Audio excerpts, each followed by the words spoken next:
Hi friends, welcome back to order flow intraday trader Telugu channel. Friends, ఈరోజు ట్రేడ్స్కి అయిపోయినాయి, close అయిపోయినాయి. అంత స్టాప్ లాస్ హంటింగ్ మీద వర్క్ చాలా బాగా వర్కౌట్ అవుతుంది. ఇది స్టాప్ లాస్, ఇది ప్రాఫిట్ వచ్చింది, కానీ ఏంటంటే ఇంకా కొంచెం ఉంది టార్గెట్ అయినంత వరకు. అందుకని నేను కాస్ట్ కూడా పెట్టకుండా అలా వెయిట్ చేశాను. అందుకని ఈ లాస్ వచ్చింది మనకి. ఓకే, మిగతావన్నీ ప్రాఫిట్సే. ఇదైతే 6 లాట్స్ తోటి ఎంతో చేశాను. ఇదైతే 2 లాట్స్ తోటి ఎంతో చేశాను ఫ్రెండ్స్. ఇది 2 లాట్స్ తోటి ఎంతో చేశాను. ఓకే, కేర్ఫుల్గా చూడండి ఫ్రెండ్స్. ఓకే ఫ్రెండ్స్, చూడండి ఫ్రెండ్స్. ఓకే, అర్థమైంది కదా నేను చెప్పింది. ఓకే, ఇదైతే 10 లాట్స్తో చేశాను ఫ్రెండ్స్. లాట్స్ వచ్చిన వెంటనే దీనికేమో 6 ఇదైతే 8 లాట్స్, ఇదైతే 6 లాట్స్, ఇదైతే 4 లాట్స్. ఓకే, లాస్ వచ్చిన వెంటనే కొంచెం 2 లాట్స్ తగ్గించాను, ప్రాఫిట్ వచ్చింది. ఓకే, బాగానే ఉంది కాబట్టి ఇంకో 2 లాట్స్ తగ్గించి చిన్న స్కాల్ప్ చేశాను. ఓకే, మనకి ఎదిపోయింది. ఇంకో 6, ఇప్పుడు దీంట్లో 400 ఎంతో మొత్తం ఓవరాల్గా బ్రోకరేజ్ పోతుంది ఫ్రెండ్స్. బ్రోకరేజ్ మనకి వచ్చిన లాభాలు ఎలాగున్నా కానీ వీటికి మనం సంపాదించిందంతా దీనికి వెళ్ళిపోతుంది. ఏం సిబిఐ ఏంటో అర్థం కావట్లేదు. వీటి ట్యాక్సెస్ తగ్గించదు కానీ రిటైలర్స్ని ఆదుకుంటానని చెప్తుంది. ఏంటో ఏం చేస్తుంది, ఏదో దాన్ని మన పని మంది అన్నట్టు ఉంటుంది. ఓకే, చూద్దాం ఫ్రెండ్స్. ఇప్పుడు first PE stop loss hit అయింది కదా, దాన్ని చూద్దాం. ముందు దాన్నే చూద్దాం, ఎందుకంటే స్టార్టింగ్ స్టాప్ లాస్ కొట్టేసింది, నాకు బుర్రపాడైపోయింది ఫ్రెండ్స్. ఫస్ట్ ఏం లేదు ఫ్రెండ్స్, నేను సింపుల్గా ఆగనండి ఇక్కడ. ఇదే నా ఎంట్రీ. ఓకే,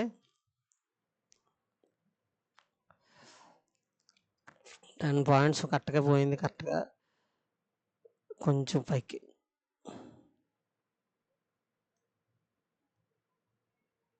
అక్కడ నా ఎంట్రీ. ఓకే, ఫస్ట్ నేను ఏం చేశానంటే ఫ్రెండ్స్, ఫస్ట్ క్యాండిల్ ఏర్పడ్డది కదా. ఓకే, బేరిష్గా ఉందో చూద్దాం అనుకున్నాను. ఇక్కడ నుంచి ఇక్కడ స్టాప్ లాస్ హిట్ చేసుకుని స్టాప్ లాస్ హంటింగ్ చేసుకుని వచ్చింది. ఇక్కడ కూడా స్టాప్ లాస్ హంట్ చేసి గ్రీన్ క్యాండిల్ ఏర్పడి ఇది క్రాస్ అయిన వెంటనే నేను ఎంట్రీ అయిపోయాను. ఇది క్రాస్ అయిన వెంటనే ఎంట్రీ అయిపోయి ఈ యొక్క క్యాండిల్ యొక్క లో క్రాస్ చేస్తే వచ్చేద్దాం, అప్పటి వరకు ఉందాం మనం అని చూశాను.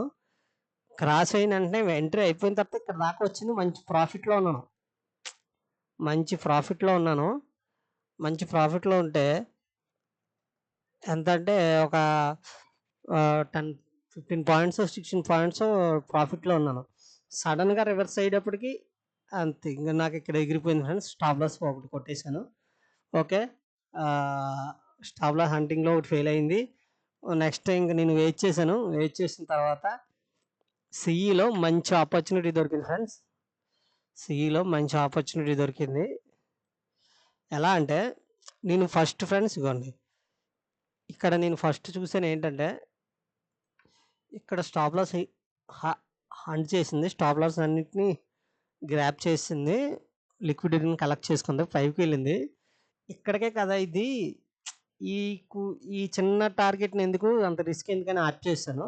మళ్ళీ ఇలా వచ్చిన తర్వాత ఇది బ్రేక్ అయింది కదా ఫ్రెండ్స్. ఇది బ్రేక్ అయిన తర్వాత ఓకే, నాకు కన్ఫర్మేషన్ వచ్చింది. ఓకే, ఇది పైకి వెళ్ళింది, మళ్ళీ డౌన్ అయింది, మళ్ళీ అయినా కానీ దీన్ని బ్రేక్ చేసింది. అంటే కన్ఫర్మ్గా ఉందని. ఎప్పుడైతే ఈ యొక్క క్యాండిల్ యొక్క హై బ్రేక్ చేస్తుందో అప్పుడే మనం ఎంటర్ అయిపోదాం అనుకున్నాను. కరెక్ట్గా బ్రేక్ చేసింది, అది ఎంట్రీ పాయింట్. ఈ క్యాండిల్ యొక్కలో నా స్టాప్ లాస్ అంతే సింపుల్గా ఒక 40 పాయింట్స్ అంతా తీసుకున్నా, అంతకన్నా ఎక్కువ వద్దు అనుకున్నాను. కరెక్ట్గా 40 పాయింట్స్ వచ్చింది. 40 పాయింట్స్ వచ్చిన వెంటనే నేను ఎగ్జిట్ అయిపోయాను. ఎందుకంటే రూల్ ప్రకారంగా ఉండాలి. ఎక్కువగా ఇప్పుడున్న మార్కెట్లో ఆప్షన్ బయర్ అన్నది సింపుల్గా 40-30 పాయింట్స్, మ్యాక్సిమం 30-20 కన్నా కింద అయితే టార్గెట్ వచ్చేలా అయితే కష్టం ఫ్రెండ్స్. ఎందుకంటే చిన్న వాటికి అయితే కొంచెం ఇబ్బందిగా ఉంటుంది. కొంచెం ఎక్స్పీరియన్స్ ఉండి ఆ 10 పాయింట్లు 5 పాయింట్లు కూడా స్కాల్ప్ చేసే వాళ్ళు ఉన్నారు, ఎక్స్పీరియన్స్డ్. కానీ ఏంటంటే మనకి ఇప్పుడిప్పుడే స్టార్టింగ్ ఉన్నాం కాబట్టి చిన్నగా మంచిగా ఒక 40 పాయింట్స్ వచ్చినట్టు క్లోజ్ చేస్తాం. ఈ ట్రేడ్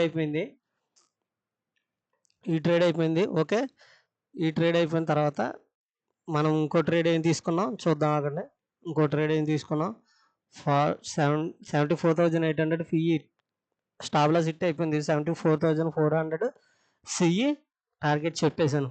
74,500 సిఈ. Okay, 74,500 CE. ఇదిగోండి ఇక్కడ ఏం లేదు, చిన్న లాజిక్ ఉపయోగించాను అంతే, ఏం లేదు. చూడండి చెప్తాను. చిన్న లాజిక్ ఏం లేదు, చిన్న స్కాల్ప్ చేయాలనే ఉద్దేశంతో స్కాల్ప్ చేస్తాను అంతే. ఇది పెద్ద రాకెట్ సైన్స్ ఏం కాదు. మంచిగా పిన్ బార్ ఏర్పడ్డది, bullish pin bar. Okay, bullish pin bar ఏర్పడిన తర్వాత ఇగోండి చూడండి, ఇగోండి ఈ విగ్ చూసారా, ఇగోండి ఈ రెడ్ క్యాండిల్ విగ్ దీనిపైన వచ్చి మళ్ళీ రివర్స్ వెళ్ళింది.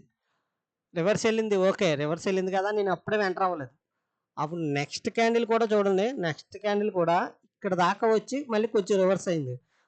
సంథింగ్ రాంగ్, కొంచెం ఇక్కడ దాకానే వెళ్తుంది మార్కెట్.